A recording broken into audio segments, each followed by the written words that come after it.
Hello friends स्वागत जनाछि मु मोर YouTube channel take Kedar को। तो आशा करछि आपण माने समस्त भलो थिबे एवं सुस्थ थिबे। तो फ्रेंड्स देखंतु आज रो वीडियो रे हमें रीजनिंग रो क्लास हमें आज ठारू स्टार्ट करूचे जोटा कि फ्रेंड आपन को रहउची ओडिशा पुलिस डिस्ट्रिक्ट कांस्टेबल एवं ओआईएसएफ पाए मोस्ट इंपोर्टेंट। तो फ्रेंड्स चलंतु देरी न करी आज रो वीडियो को हमें एठारो स्टार्ट करिवा। तो फ्रेंड्स मु रीजनिंग रो को टाइप रो क्वेश्चन करबी देखंतु सर्वप्रथम मु आपन को अल्प अल्प क्वेश्चन गुडी को करबी एवं आपन को बेसिक रू आपन को सब किछि आपन माने जेंति बुझी पारिबे से हिसाब रे मु आपन मान को बुझेबी एवं एई सब कंप्लीट हला परे मु आपन मान को पय मैराथन क्लास मते नै के आसीबी जोटा कि 2-3 घंटा रो हबो सेटा या परे परे मु आपन मान को पय नै के आसीबी। तो फ्रेंड्स चलंतु डायरेक्ट क्वेश्चन ऊपर नजर पकाइबा। आपनकर नंबर 1 क्वेश्चन होची how many letters are there between 20th alphabet from the right end 9th alphabet from the right when letter are arranged as per the alphabetic order। तो यार ओडियाटी मध्ये आपण माने पढि दियंतु जेतेबेले अक्षर गुडी को वर्णमाला क्रम रे सजा जाय डाहाणर 20तम एवं डाहाणर 9म वर्ण मध्य रे केतोटी अक्षर रहइबो। तो फ्रेंड्स से कहिछि जेतेबेले फ्रेंड्स आपनकर 20 alphabet from the right and 9 alphabet from the right. तो आपण देखंतु आपनकर लेटर आपनकर डाहाण पटु 20 नंबर एवं डाहाण पटु 9म लेटर मध्य रे आपनकर केतोटी लेटर रहइबो बोले से आपन को पचारिछि। तो फ्रेंड्स यार छोटो एग्जांपल गुटे मु प्रथम रे दउछि। तो फ्रेंड देखंतु जदी से कहबो 1 रु 4 मध्य रे केतोटी संख्या आपन को रहिछि पचारिबो जदी कोन रहिछि हमरो 1 पर 2 तापर 3 तापर 4। तो फ्रेंड्स जदी हमें 1 और 4 मध्य रे केतोटी संख्या अछि ना देखंतु 4 - 1 कर देला हमरो केतोटी आछि 3 किंतु एठी त हमर दुईटा संख्या अछि तेणु से 2 रु आ 1 माइनस कर दवा। तो से सेम कांसेप्ट आकार रे आपन को यार आंसर टी मध्ये करंतु 20 अल्फाबेट फ्रॉम द राइट कहछि 20 माइनस 9 कर दियंतु आपन को केते हे जिवो 11 11 रु आ 1 माइनस कर दियंतु 10 हे जिवो आपन को सटीक आंसर।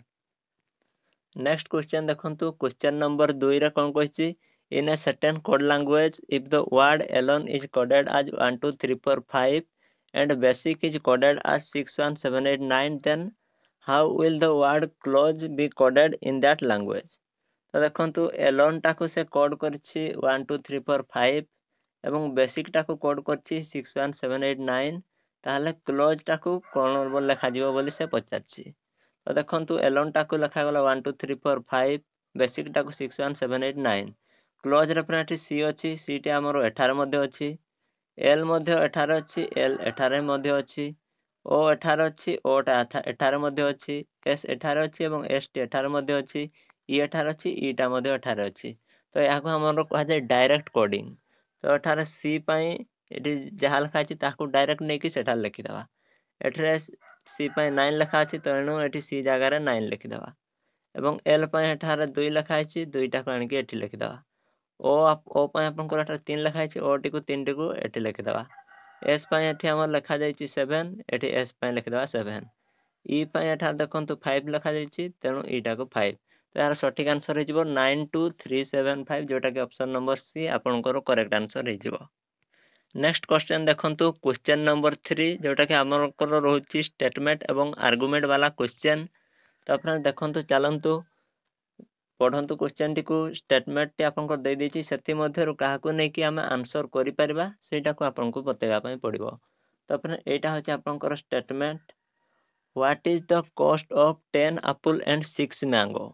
से आपन को स्टेटमेंट रे दे देछि कि 10 टी एप्पल एवं 6 टी मैंगो रो आपन को कॉस्ट केते पड़िबो बोली से कहि देछि एवं तार आर्गुमेंट देखंतु the cost of 5 Apple and 3 mango is 80। जदि 5 टी एप्पल 3 टी मैंगो रो फ्रेंड दे देला तार कॉस्ट टी 80 ताला आपण जदि एठा ध्यान देबे एठार तार डबल हे जायछि जस्ट डबल हे जायछि 5 एप्पल जगह रे 10 एप्पल 3 मैंगो जगह रे 6 मैंगो तेणु प्राइस टी मध्ये डबल हे जिवो तेणु एठार त हम आंसर बाहर पारुछि। ता माने फ्रेंड्स आपनकर ए स्टेटमेंट को ए कंक्लूजन ऑन 1 टी फॉलो करूछि। चलंतु नेक्स्ट देखिबा कंक्लूजन 2 टी फॉलो करूछि कि नै। तो आपण माने वर्तमान कंक्लूजन 1 को संपूर्ण भाବରେ भूली जांतु एवं स्टेटमेंट को आथर पढंतु what is the cost of 10 apple and 6 mango एवं तारो ए स्टेटमेंट कंक्लूजन 2 को देखंतु an apple cost more than a mango. ଯଦି ଆପୁଲର କଷ୍ଟଟା ମ୍ୟାଙ୍ଗୋ ଠାରୁ ଅଧିକ ହେବ ତାହେଲେ ଆମେ କ'ଣ 10ଟା ଆପୁଲ ଆଉ 6ଟା ମ୍ୟାଙ୍ଗୋର ରେଟ୍ କାଢ଼ିପାରିବା? ତ କେବେ ବି କାଢ଼ିପାରିବା ନାହିଁ। କ'ଣ ପାଇଁ ନା ଆମକୁ ମ୍ୟାଙ୍ଗୋର ଏଠାରେ ଦେଇନାହିଁ କି କିମ୍ବା ଆପୁଲର କଷ୍ଟ ମଧ୍ୟ ଦେଇନାହିଁ। ଯଦି ଫ୍ରେଣ୍ଡ ଏଠାରେ ମୁଁ ଦେଖିବି ମ୍ୟାଙ୍ଗୋର ଯଦି ନେଇଯିବି 5 ତାହେଲେ ଏଠାରେ ଆପୁଲର କଷ୍ଟଟା ଆମ୍ବ ଠାରୁ ଅଧିକ ହେବ। ତ ଏଟା କିଛି ବି ହେଇପାରେ, 6 ବି ହେଇପାରେ, 7 ବି ହେଇପାରେ, 8 ବି ହେଇପାରେ। ତେଣୁ ଏହାର ସଠିକ୍ ଆନ୍ସରଟି ବାହାରି ପାରୁନାହିଁ। ତାହେଲେ ଫ୍ରେଣ୍ଡସ୍ ଏହାର କରେକ୍ଟ ଆନ୍ସରଟି କେତେ ହେବ? ଓନ୍ଲି କେବଳ ଆପଣଙ୍କର କନକ୍ଲୁଜନ 1 ଫଲୋ କରୁଅଛି। ନେକ୍ସଟ ଯିବା ଚାଲନ୍ତୁ ଫ୍ରେଣ୍ଡସ୍ କ୍ୱେଶ୍ଚନ ନମ୍ବର 4ରେ କ'ଣ କହିଛି ଦେଖନ୍ତୁ। Ravi Prakash walk 12 metre from his office to reach the canteen. Then he turns left and walk 2 meter. Then he again turn left and walk straight for 12 meter. How far is he from his office? तार ओडियाटा देखंतु। रवि प्रकाश तांको कार्यालयरू canteen रे पहुंचिया पई 12 metre चाली करी जाइथांती। तापर से बामको बुली 2 metre चालंती।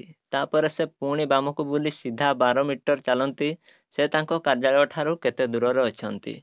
तो फ्रेंड्स जो माने हार आंसर करि पारछो निश्चित भाव कमेंट करके यार आंसर टी बतांतु। तो फ्रेंड्स चलंतु मु यार आंसर टी कर दउची। तो देखंतु प्रथम रे कोन कहिछि Ravi Prakash 12 metre from his office to reach the canteen. एटा मन करंतु रवि प्रकाश रो ऑफिस से एठारो चाली चाली गला 12 मीटर। 12 मीटर गला एठारे से तार ऑफिस पाई गला। तापर फ्रेंड्स कोन कहिछि then he turns left and walk 2 metre. से जेहेतु एपटू चाल चाल जाइछि ता से कोपट को फेस करथिबो। ऑब्वियसली से एपट को फेस करथिबो। एपट को जदि आप फेस करथिबो एई जगह रे आपन जाई कि ठिया हुअंतु एवं आपन माने एपट को मुह करंतु एवं आपनकर बाह कोपट होछि देखंतु। से कहिछि आपन then he turn left and walk 2 metre. एटी छिडा हला आपनकर बाहटी एपट को हबो। एपट को आपन माने चालिकी गले 2 मीटर चालिकी गले। Then he again turn left and walk straight for 12 metre. ए जगह आपन छिडा है कि देखंतु तापर फ्रेंड्स एठारु बाम आपनकर एपट को हबो। आपन बाम को चलिले पुणी 12 मीटर। 12 मीटर आपन माने चली देले एवं फ्रेंड्स तापर से कोन कहिछि how far is he from his office. तो फ्रेंड्स देखंतु तार फ्रेंड्स ऑफिस टी एठी थिला ताले से ऑफिस रु केते दूरता रे एठी रहिछि।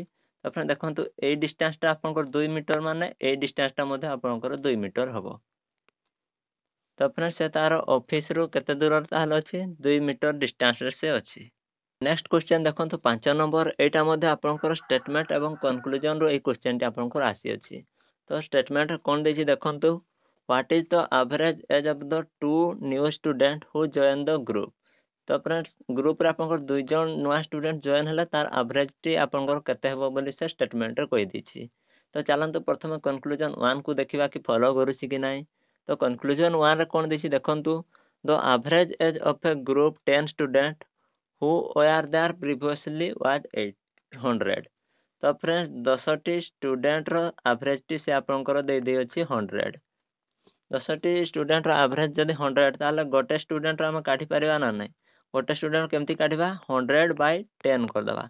100/10 कर देला आपनकर केते बाहरछि 10। तो फ्रेंड्स जनकर एज आपन केते बाहरी गला 10 बाहरी गला। तापर जदि पूर्वरु 10 जन स्टूडेंट थिले तापर से स्टेटमेंट कोन कहिछि एक्स्ट्रा नुआ 2 जन ऐड हे जिवे। पूर्वरु 10 जन थिले वर्तमान 2 जन ऐड हेले आपन केते स्टूडेंट हे गले 12 स्टूडेंट हे गले। जनकर एवरेज जदि 10 ताहले 12 जनकर एवरेज केमति काढिबा 12 * 10 कर देले 120। तापर आपनकर आंसर टी बाहरी जाउछि ता माने आपनकर एठारे कंक्लूजन 1 टी फॉलो करू अछि। नेक्स्ट फ्रेंड्स आमे आपन माने देखंतु कंक्लूजन 2 टी फॉलो करछि कि नै चलंतु याको मध्ये चेक कर दबा। तो फ्रेंड्स वर्तमान आपण माने कोन करंतु जेतेबेला आपण स्टेटमेंट बा कंक्लूजन 2 को देखिबे सेतेबेला आपण माने कंक्लूजन 1 को टोटली भूली जांतु। तो फ्रेंड्स चलंतु वर्तमान आउथर स्टेटमेंट टी पढि दियंतु कोन देछि what is the average age of the two new student who join the group. एवं यार कंक्लूजन 2 रे कोन देछि the average age increase by 2 years when two new student join the group. जेतेबेले दुई जन नुआ स्टूडेंट जॉइन हे जिवे एज रो एवरेज टा 2 इयर बढ़ी जिवो कहिछि। तो फ्रेंड्स एठारे किछि एवरेज एज तो से देई नाही। तो 2 इयर बढ़िबो माने केते रु बढ़िबोटा किछि जानि होछि कि एवरेज एठारे मन कर देई थांता किछि भी जदी आपण माने कहि पारथांते कि 2 वर्ष बढ़ेई देबा सेतकिरे 2 वर्ष ऐड कर देले बाहर जिवो। किंतु से एठार एवरेज एज ही जेहेतु एठार देई नाही ତେଣୁ ଆପଣମାନେ କେତେରୁ ବଢ଼େଇବେ? କିଛି ତ ସେମିତି ଆପଣମାନେ ବଢ଼େଇ ପାରିବେନି। ଯୋଉଠୁ ବଢ଼େଇଲେ ବି ତ ବଢ଼ିପାରିବ ନା। ଯଦି 2 ଆଭରେଜ ଥିବ ତାର 2 ବର୍ଷ ବଢ଼ିଗଲେ 4 ହେଇଯିବ। ଯଦି 3 ଥିବ ତାହେଲେ 3ରେ 2 ବର୍ଷ ବଢ଼ିଗଲେ 5 ହେଇଯିବ। ତେଣୁ ଫ୍ରେଣ୍ଡସ୍ ଏହାର ମଲ୍ଟିପୁଲ୍ ଆନ୍ସର୍ ଆସିବ। ତେଣୁ କନକ୍ଲୁଜନ୍ 2ଟି ଆପଣଙ୍କର ଏଠାରେ ଫଲୋ କରିବ ନାହିଁ। ତ ଦେଖନ୍ତୁ ଏହାର ଫ୍ରେଣ୍ଡସ୍ ତାହେଲେ ସଠିକ୍ ଆନ୍ସରଟି କ'ଣ ହେଇଯିବ? 5 ନମ୍ବର ଓନ୍ଲି କନକ୍ଲୁଜନ୍ 1 ଫଲୋ ହେଇଯିବ ଆପଣଙ୍କର ସଠିକ୍ ଆନ୍ସର୍। ତ ଫ୍ରେଣ୍ଡସ୍ ଆଶା କରୁଛି ଆପଣମାନଙ୍କୁ ଆଜିର ଭିଡ଼ିଓଟି ଭଲ ଲାଗିଥିବ। ଯଦି ଭଲ ଲାଗିଥିବ ତାହେଲେ ଭିଡ଼ିଓ ଗୋଟେ ଲାଇକ୍ କରିଦେବେ ଏବଂ ଚ୍ୟାନେଲକୁ ନିଶ୍ଚିତ ଭାବରେ ସବସ୍କ୍ରାଇବ୍ କରି ରଖିଥିବେ, ଯାହାଦ୍ୱାରା କି ଆପଣମାନେ ଏଭଳି ଭିଡ଼ିଓ ପ୍ରତ୍ୟେକ ଦିନ ଆମର ଏ ଚ୍ୟାନେଲରେ ଦେଖିବା ପାଇଁ ପାଇଯିବେ। ତ ଫ୍ରେଣ୍ଡସ୍ ସେଠାରେ ବହୁତ ସାରା ପିଲାଙ୍କ ମନରେ ଡାଉଟ୍ ଥିବ କି ଏଇ ସାରା କ୍ୱେଶ୍ଚନ୍ କ'ଣ ପ୍ରିଭିୟସ୍ ଇୟର୍ରେ ଯେମିତି ଆସିଥିଲା ସେଭଳି କ୍ୱେଶ୍ଚନ୍ କି? ତ ଫ୍ରେଣ୍ଡସ୍ ମୁଁ ଆପଣମାନଙ୍କୁ ଡାଇରେକ୍ଟ କହିଦେଉଛି, ଆପଣଙ୍କର ଏଥିରେ 5ଟି କ୍ୱେଶ୍ଚନ୍ ଆପଣଙ୍କର 3ଟି କ୍ୱେଶ୍ଚନ୍ ପ୍ରିଭିୟସ୍ ଇୟର୍ରେ ଯେଉଁ ଟାଇପ୍ର ପଡ଼ିଥିଲା ସେ ଟାଇପ୍ର ମୁଁ ନେଇକି ଆସିଅଛି ଏବଂ 2ଟି ଯେଉଁ କ୍ୱେଶ୍ଚନ୍ ଅଛି ସେଗୁଡ଼ିକୁ ଟିକେ ଆଡ଼ଭାନ୍ସ ଲେଭେଲରେ ନେଇକି ଆସିଅଛି।